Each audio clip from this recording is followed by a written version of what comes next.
29 minutos pasan de las 7 de la mañana, 10 grados en la ciudad de Montevideo. Bueno, hoy estamos abordando el trabajo en este marco de pandemia, en el marco de la negociación salarial, de los consejos de salario y de esta diferenciación que estábamos comentando en el bloque anterior, que se propone para los distintos sectores económicos y productivos del país. Para profundizar un poco más, está con nosotros Pablo Villar, presidente de la Asociación Nacional de Micro y Pequeñas Empresas. Buenos días, Pablo, ¿cómo estás? Buenos días, ¿cómo están ustedes? Muy bien, muchas gracias por acompañarnos en La Voz de la Mañana. Buenos días, Villar. Buenos días. Una consulta así para ingresar. ¿Qué le parece el tema de la pauta diferencial que se está proponiendo desde el Poder Ejecutivo en el tema salarial? Bueno, ustedes saben que justamente esta semana, creo que fue el miércoles, tuvimos una reunión por Zoom con el Ministerio de Trabajo, porque siempre tenemos temas a tratar, temas pendientes, independientes de la pandemia. Es más, ahora estamos preocupados por nuevos instrumentos y nuevas medidas para justamente la salida de la pandemia. Y le comentábamos a la directora general de Trabajo que nos parece una innovación, digamos. Creo que ya había habido algunos antecedentes de algunas pautas diferenciales, pero realmente nos parece que es un buen instrumento, porque si uno analiza los niveles de productividad por unidad, si analiza la competitividad, si analiza inclusive las tarifas energéticas, por ejemplo, entre una micro y pequeña empresa y un gran consumidor, no tiene nada que ver. Y todas esas cuestiones impactan en la rentabilidad de las micro y pequeñas empresas. Entonces, que exista una pauta diferencial nos parece relevante, digamos, como antecedente, más allá de que en el caso concreto la consideramos de poca significación, pero digo, como nuevo instrumento a instalar, a poner sobre la mesa, nos parece relevante. Ahora, ¿y piensa que se puede llegar, a un acuerdo dentro de lo que es la mesa de negociación, o va a terminar laudando el gobierno? Bueno, en teoría, en todas estas negociaciones, lo interesante realmente es que se alcancen acuerdos, ¿no?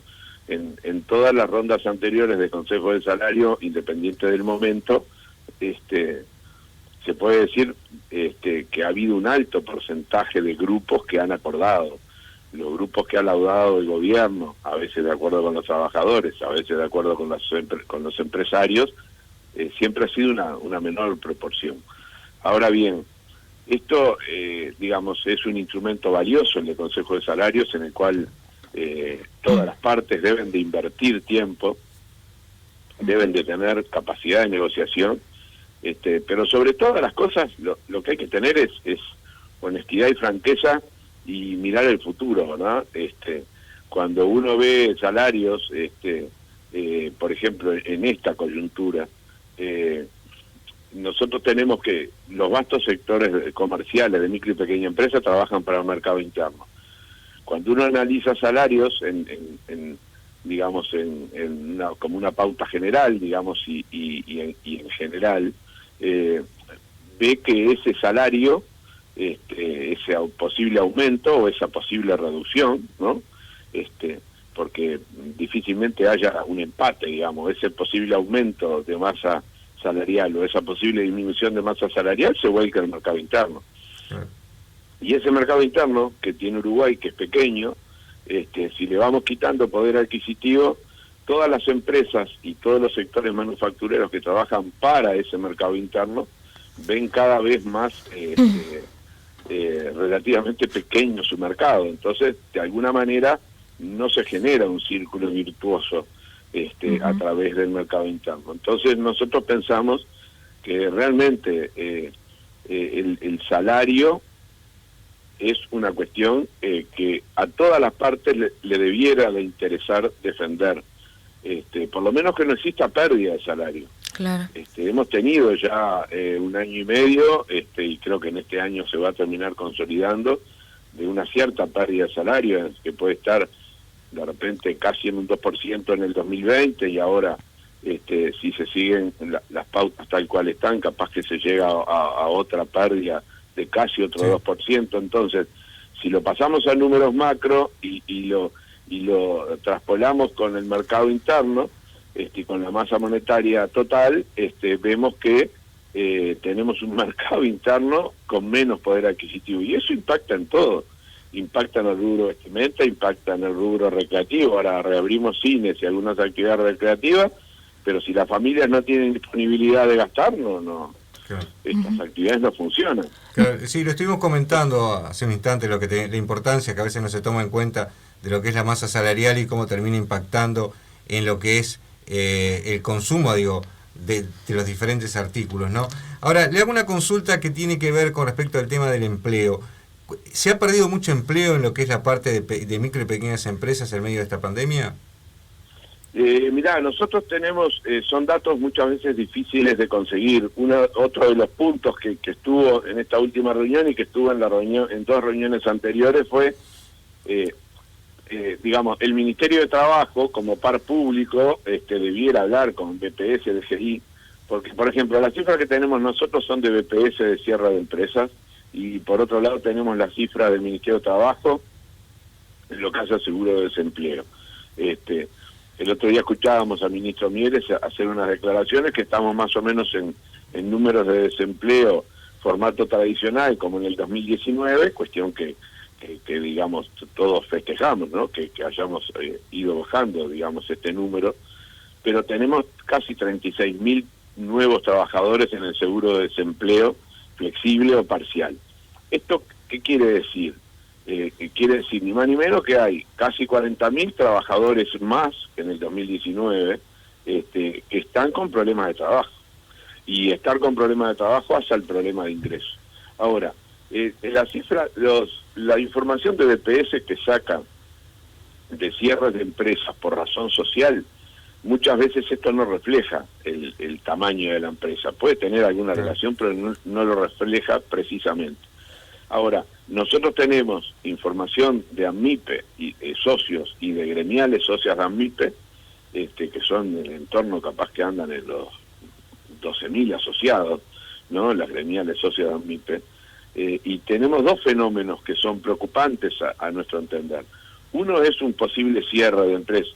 Salvemos los fenómenos de baja de facturación, ¿no? O sea, veamos como los fenómenos residuales que ha dejado esta pandemia. Algunos cierres de empresas que podemos estar hablando, que pueden estar rondando las 10.000 unidades económicas, 10.000, 12.000 unidades económicas. Ese ciertamente es un problema. Y el otro problema que vemos, que no sabemos si es igual o peor aún, es un proceso de informalización de empresas. Claro. Porque, fíjense usted, una empresa que ha bajado 40, 50, 60% su nivel de facturación, pero es un modo de vida del empresario y de sus dependientes. Seguramente pueda no estar haciendo frente a sus obligaciones fiscales, pero no va a dejar de realizar esa actividad, pero la va a comenzar a realizar en la informalidad. Entonces, eso a nosotros nos parece que es el peor de los fenómenos y el peor de los resultados que puede tener la pandemia, si no le buscamos buenos instrumentos de reenganche, digamos, de esa empresa con la formalidad, pero oportunos, rápidos. Uh-huh. Claro, ahora, y la DGI habían sacado un régimen de convenios que estaba bueno, porque de alguna forma generaba periodos de gracia, generaba plazos largos de repago, pero nosotros teníamos problemas con las tasas, los costos de esos convenios, y por otro lado también nos enteramos hace poco, y es una cuestión que estamos consultando, que el BPS, cuando uno intenta hacer convenios, que está bueno, que llegan hasta 72 meses, cuando pasan los 24 meses lo pasan a dólares y le cobran todavía una tasa de interés. Entonces, ambas modificaciones impactan en los montos, impactan en las cuotas mensuales de estos convenios, y seguimos sumando imposibilidades para que la empresa se mantenga en la formalidad, cuestión que para nosotros debiera ser un desvelo de los empresarios, de las gremiales empresariales, pero también del Estado. Villar, una consulta para algunas dudas que me quedaron con respecto a lo que estaba mencionando. Usted hablaba de que habían cerrado 10.000 unidades económicas, si entendí bien. Mirá, en agosto del 2020 hay una cifra que se manejó justamente en el Día de la Micro y Pequeña Empresa por parte de la Agencia Nacional de Desarrollo. A esa fecha habían en el entorno de 7.000 empresas que ya habían cerrado, agosto 2020. Uh-huh. Nosotros pensamos que en diciembre del 2020 hubo otra puja, digamos, en este problema. Y después no podemos olvidar que en lo que pasó en el 2021, donde se mantuvieron sectores, sobre todo sectores imposibilitados de trabajar, hasta hace relativamente pocos días, el cierre ha seguido siendo una herramienta.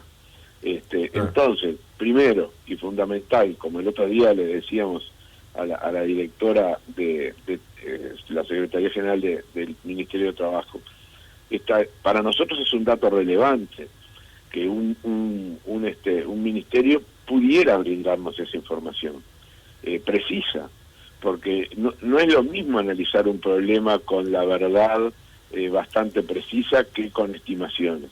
Entonces, nos parece importante y nos parece relevante, volvimos a insistir en esta cuestión, porque también el Ministerio de Trabajo, más allá de que el Ministerio de Trabajo de alguna forma puede tener otro indicio, podríamos llamarlo, cuando el seguro de paro termina concretando un desvínculo laboral, que ha tenido siempre un porcentaje bajo, pero ha empezado a crecer ese porcentaje. Entonces, ese es otro indicio. Pero el tema de las empresas cerradas, a nivel de BPS y a nivel de DGI fundamentalmente, debiera ser un dato público, porque es un dato que para todas las partes es relevante para poder tomar decisiones. Y otro tema que también me llamó un poco la atención es eso del BPS, de que después de 24 meses se pasa una cuenta a dólares. Una deuda a dólares. Nosotros, a ver, es un instrumento que es legal porque está comprendido en alguna legislación que data de hace 15 años, 20 años, o tal vez más. El tema es que porque sea legal o porque el BPS lo puede hacer, nosotros lo consideramos inoportuno. Primero, porque no se compadece con el objetivo de generar política de convenio a largo plazo. A ver, partamos del supuesto que en lo que queda del 2021 y lo que reinicia en el 2020, la reactivación económica va a tener una cierta latencia, digamos, va a ser lenta, digamos. Nosotros no tenemos duda que va a haber una reactivación económica. Primero, esta situación no ha pegado en todos los sectores de la misma forma. Segundo, esta latencia o periodo de espera que todavía vamos a tener todos los empresarios y por supuesto todos los trabajadores y la economía en su conjunto, va a tener unos meses en el cual la economía se va reactivando. Y para nosotros, una de las cosas más relevantes a defender son los niveles de formalidad que había alcanzado Uruguay. Entonces, para eso hay que generar toda una batería de instrumentos, porque nos parece que eso, conjuntamente con algunos instrumentos de crédito que seguimos insistiendo que tienen que estar a tasa cero, que permitan aire, digamos, a las empresas, aire financiero, que le permitan tiempos para poder engancharse en esa reactivación económica, nos parece que son instrumentos fundamentales y que no tenemos duda que debe ser la mejor inversión pública, porque estamos defendiendo formalidad, que esto impacta desde el sistema mutual hasta los ingresos al BPS, por ejemplo, dos temas nada menores, pero además mantiene mercado interno, mantiene competencia leal, y por otro lado, mantener la densidad del tejido empresarial y del tejido productivo debe ser otro de los objetivos centrales de esta administración, como de cualquier otra. Uh-huh. Eso por un lado. Y por otro lado, estamos pensando que tienen que empezar a reinstalarse o a repensarse algunas políticas sectoriales que fueron bien evaluadas, digamos, tanto por empresarios, por trabajadores, así como por los funcionarios de los ministerios que han estado participando, que sumadas a las políticas transversales que existen, de alguna manera generen andariveles claros, francos y firmes, y con apoyos consistentes y continuidad, para que tanto las grandes empresas como las medianas empresas, como todo el pelotón de micro y pequeñas empresas, se puedan encaminar dentro de esos andariveles claros y en donde se alineen políticas y distintos instrumentos de política pública. Ahora, Villar, ¿puede tener que ver las menores ventas de alimentos con lo que son los productos que vienen informalmente de los países vecinos? Bueno, yo creo que todas esas cosas impactan. Ahora, si tú me preguntás qué puede estar pegando más en la industria manufacturera nacional, capaz que yo puedo pensar que impacta más lo que se importa como alimento, porque a veces los vaivenes de la política monetaria, o porque a veces los vaivenes de los precios internacionales impactan en los mercados internos.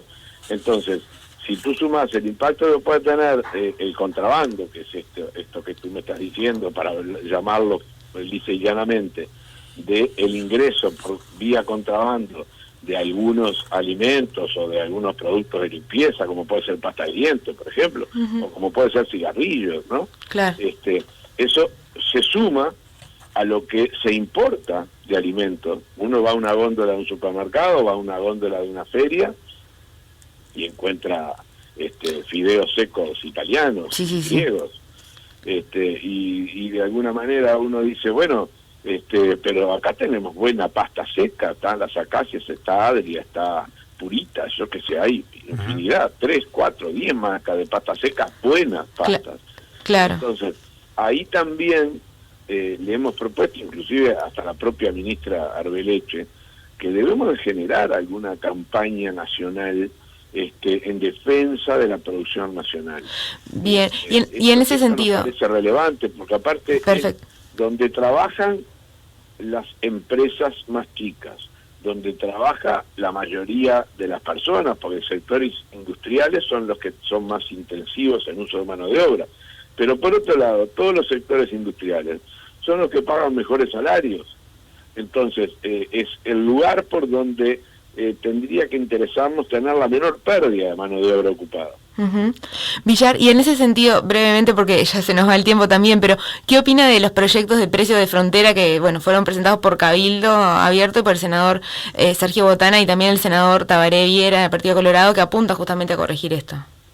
Bueno, yo creo que todos esos instrumentos son buenos. Además, basta ver solamente los instrumentos que ya existen hace muchísimos años, como la baja de Unimesi en la bebida y en los combustibles. O sea, todas esas cuestiones hay que estar siempre atento y hay que estar siempre rápido, digamos, en la toma de decisiones, porque en periodos cortos se destruye mucho empleo y se destruye mucha empresa. Entonces, hay que tener como en la manga, digamos, instrumentos de acción rápida para este tipo de cosas. Y de última, también debemos de mejorar, y ahí nos cabe la responsabilidad a todas las partes, tanto Estado, como muchas veces desde los sectores empresariales y también de los sectores trabajadores, la reclamamos al Estado, pero tenemos que mirar un poco hacia adentro y ver todas las cuestiones que aún nos quedan por mejorar, para mejorar nuestra competitividad, porque hay cosas que son deberes que tenemos que hacer nosotros, en cuanto a formación profesional, en cuanto a inversión tecnológica. Digo, más allá de que el Estado muchas veces debe de brindar posibilidades para esto. A mí me ha venido presentando hace un año que una de las herramientas más potentes que nosotros vemos para mejorar una reactivación económica para los sectores de micro y pequeña empresa es realizar un ajuste impositivo, obligando a que parte de ese beneficio que estarían obteniendo por medio de esta modificación tributaria, el empresariado la reinvierta en nuevas tecnologías. Claro, okay. A nosotros nos interesa que una microempresa, por ejemplo, para no utilizar mucho tiempo, pese a que nos parece una de las cuestiones más relevantes, una microempresa, en vez de pagar un 25% de renta, paga un 5%. Y del 20% de beneficio, el 10% lo reinvierta en actualización tecnológica. Claro, okay. Esta actualización tecnológica lo obliga seguramente a generar formación profesional de sus trabajadores y dependientes. Pero nuestro interés, ¿cuál es? Que de alguna forma la empresa invierta, que abata su brecha tecnológica, que mejore la calidad, que mejore la competitividad, y esto le va a permitir crecer, y el día de mañana va a pasar a pequeña, y el día de mañana va a pasar a mediana, claro. Y ahí el Estado empieza a resarcirse de esa inversión que está haciendo. Okay. Pero por otro lado, condenamos muchas veces, si bien hay un criterio antiguo de justicia, el cual dice que el mismo 25% de rentas lo paga la micro, la pequeña, la mediana, la grande y la gigante. No es justo, porque no estamos tratando de la misma manera a costas iguales, sino que estamos tratando de la misma manera a cosas bien diferentes. Y eso le hace perder ese criterio de justicia tributaria. Villar, estamos convencidos que por instrumentos de esta naturaleza vamos a aprovechar el sistema tributario como un instrumento de desarrollo. Ok, Villar, le quedamos muy agradecidos por el contacto de esta mañana, ha sido muy amable. Muchas gracias. Muchas gracias. Por favor, gracias a ustedes por el tratamiento y la preocupación por estos temas. Que tengamos buenos días. Muchas gracias por acompañarnos.